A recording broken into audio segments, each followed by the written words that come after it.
9 TV డిజిటల్కి స్వాగతం. Municipal engineering కార్మికుల న్యాయమైన డిమాండ్లు తక్షణమే పరిష్కారం చేయాలి. సిఐటియు రాష్ట్ర ప్రధాన కార్యదర్శి సిహెచ్ నరసింగరావు చీపట్నం మున్సిపల్ ఇంజనీరింగ్ కార్మికుల ఆందోళనకు మద్దతు తెలిపారు. ఈ సందర్భంగా నరసింగరావు మాట్లాడుతూ ప్రజలకు అత్యవసరమైన మంచినీరు, కరెంటు, పార్కులు వంటి కీలకమైన సేవలు అందిస్తున్నారు. అనేక ఏళ్లుగా పనిచేస్తున్నా పర్మనెంట్ చేయకుండా అవుట్సోర్సింగ్ పేరుతో శ్రమను దోచుకుంటున్నారు. కార్పొరేట్లు సేవలు అందిస్తున్న కేంద్ర రాష్ట్ర ప్రభుత్వాలు కార్మికులు మాత్రం పట్టించుకోవడం లేదు. ఇప్పటికైనా రాష్ట్ర ప్రభుత్వం తక్షణమే యూనియన్ నాయకులతో చర్చించి పరిష్కారం చేయాలి, లేకుంటే రాష్ట్ర వ్యాప్తంగా ఉద్యమాన్ని ఉధృతం చేస్తామన్నారు. ఈ కార్యక్రమంలో సిఐటియు రాష్ట్ర కార్యదర్శి వర్గ సభ్యులు జి కోటేశ్వరరావు, జిల్లా కార్యదర్శి Adigarla Raju, union president M Appalanaidu, Shekar, Nagendra, Durga తదితరులు పాల్గొన్నారు. రాష్ట్రంలో మున్సిపల్ ఇంజనీరింగ్ కార్మికుల యొక్క పనులు శాశ్వత స్వభావం కలిగినటువంటి పనులు.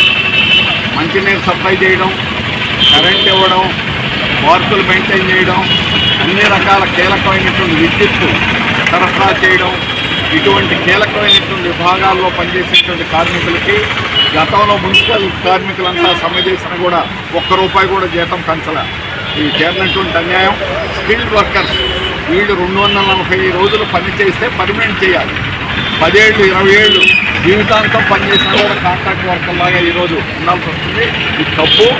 ఈరోజు కేంద్ర రాష్ట్ర ప్రభుత్వాల విధానాలు పర్మనెంట్ చేయకూడదు, అతి తక్కువ జీతాలు ఇచ్చి పని చేయించుకోవాలి. కానీ కాంట్రాక్టర్లకి అలాగే కార్పొరేట్ కంపెనీల వాళ్ళకి మాత్రం అత్యధిక లాభాలు ఇవ్వాలి. ఋషికొండలో ఎకరా భూమి 99 పైసలకే టాటా వారికి ఇవ్వాలి. ఆ రకంగా ఈరోజు రాష్ట్ర కేంద్ర ప్రభుత్వాలు పెట్టుబడిదారులకు మాత్రం దాసోహం చేస్తున్నాయి. కార్మికులు కష్టపడేటువంటి వాళ్ళ గురించి పట్టించుకోవడం లేదు. అందువల్ల కార్మికులకి దీని మీకున్న చట్టాలను కూడా ఇచ్చేయాలని ప్రయత్నం చేస్తున్నారు. 4 లేబర్ కోడ్లు రద్దు చేయాలి అని రేపు జూలై 9వ తేదీన దేశవ్యాప్తమైన సమ్మె జరుగుతుంది.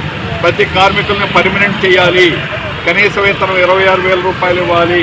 ఇది ఈరోజు దేశం అంతా జరిగేటువంటి ఉద్యమం.